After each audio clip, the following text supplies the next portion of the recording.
श्री गणेशाय नमः। ओम नमो भगवते वासुदेवाय। प्रिय दोस्तों, आपके अपने YouTube channel India at your palm पर मैं अनीता शर्मा आपका स्वागत करती हूँ। भाद्रपद माह के शुक्ल पक्ष की एकादशी तिथि पर वामन एकादशी का व्रत धारण किया जाता है।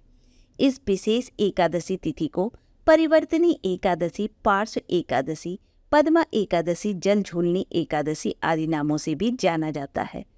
इस एकादशी तिथि पर भगवान विष्णु के वामन स्वरूप की पूजा की जाती है। यही वह पावन तिथि है जब परम भगवान विष्णु जी ने अपने 5वें अवतार वामन के रूप में अवतरित हुए थे। आज के इस वीडियो में मैं आपको उस कथा का श्रवण कराऊंगी जब भगवान विष्णु वामन अर्थात बौने ब्राह्मण का रूप धारण करके देवताओं की रक्षा किए थे। लेकिन इससे पहले आप सभी से एक छोटा सा अनुरोध है। यदि आपको वीडियो अच्छी लगे तो वीडियो को लाइक करके चैनल को सब्सक्राइब अवश्य करें। एक समय भगवान श्री कृष्ण और महाराज युधिष्ठिर के बीच गहन विषयों पर वार्तालाप हो रही थी। उसी समय इस अवसर का लाभ उठाते हुए महाराज युधिष्ठिर ने पूछा, हे भगवान, भाद्रपद माह के शुक्ल पक्ष में कौन सी एकादशी आती है तथा उसका महात्म्य क्या है? यह सब विस्तार पूर्वक कहने की कृपा करें। इस पर भगवान मधुसूदन कहते हैं, हे राजन, यह एकादशी जयंती एकादशी, पार्श्व एकादशी व परिवर्तनी एकादशी आदि नामों से विख्यात है। अब मैं इस पुण्यदायिनी, मोक्ष प्रदायिनी, सभी प्रकार के पापों का शमन करने वाली उत्तम वामन एकादशी की कथा कहता हूँ। श्रद्धा पूर्वक श्रवण करें। बात त्रेता युग की है। बलि नामक एक महाशक्तिशाली असुर था। असुर कुल में जन्म लेने के बाद भी वह नित्य ही यज्ञ का अनुष्ठान करता और ब्राह्मणों का पूजन करके उन्हें दान देकर संतुष्ट करता था। वह भगवान विष्णु का परम भक्त था। प्रतिदिन विविध प्रकार के वेद सूक्तों का उच्चारण करके विधि विधान से श्री हरि का पूजन करता था।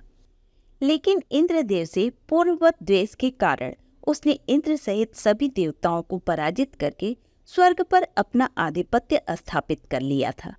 परिणाम स्वरूप इंद्र सहित सभी देवता देवगुरु बृहस्पति की अध्यक्षता में परम भगवान विष्णु के पास गए। वे सभी नतमस्तक होकर वेद मंत्रों द्वारा परम भगवान विष्णु की स्तुति करने लगे। उनकी स्तुति से प्रसन्न होकर भगवान श्री हरि ने सभी देवताओं को आश्वासन दिया कि मैं स्वयं देवराज इंद्र की माता अदिति के गर्भ से जन्म लेकर आप सबकी सहायता करूंगा। श्री हरि की कृपा से माता अदिति गर्भवती हुई और स्वयं श्री हरि ने महर्षि कश्यप और उनकी पत्नी अदिति के संतान के रूप में जन्म लिया।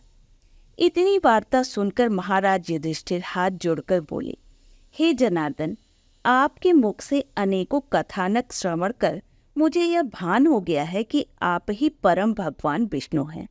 अतः हे मधुसूदन, आपने किस प्रकार वामन रूप धारण किया और किस प्रकार महाबली दैत्य को जीत लिया, यह सब कथन मुझसे कहने की कृपा करें। तब भगवान श्री कृष्ण कहते हैं, हे राजन, ऋषि कश्यप और माता अदिति के संतान के रूप में जन्म लेने के पश्चात मैंने ब्रह्मचारी बटुक ब्राह्मण का रूप धारण किया। समय आने पर महर्षि कश्यप ने अन्य ऋषियों के साथ मेरा उपनयन संस्कार किया। वामन बटुक को महर्षि पुलक ऋषि ने यज्ञोपवीति धारण कराया। अगस्त मुनि ने मृग की खाल धारण कराई। सूर्य देव ने छत्र भेंट किया।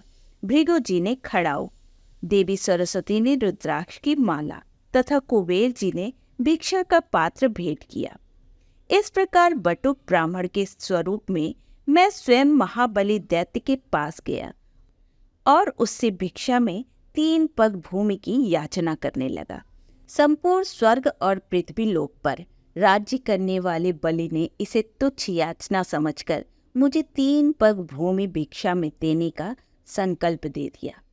बलि ने जैसे ही बटुक ब्राह्मण को 3 पग भूमि नापने को कहा, तब मैंने अपने त्रिविक्रम रूप को इतना विशाल कर लिया कि भूलोक में पद, भुवनलोक में जंघा, स्वर्गलोक में कमर, महलोक में पेट, जनलोक में हृदय, यमलोक में कंठ और सत्यलोक में मुख की स्थापना कर दी और शीर्ष को ऊंचा कर लिया।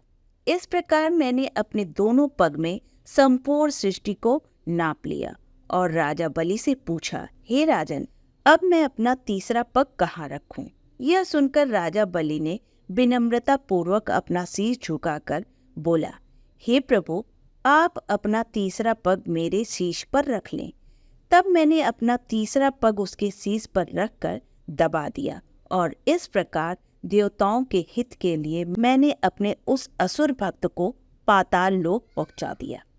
उसकी इस अनन्य भक्ति से प्रसन्न होकर मैंने सदा वामन रूप में उसके साथ रहने का वचन दिया।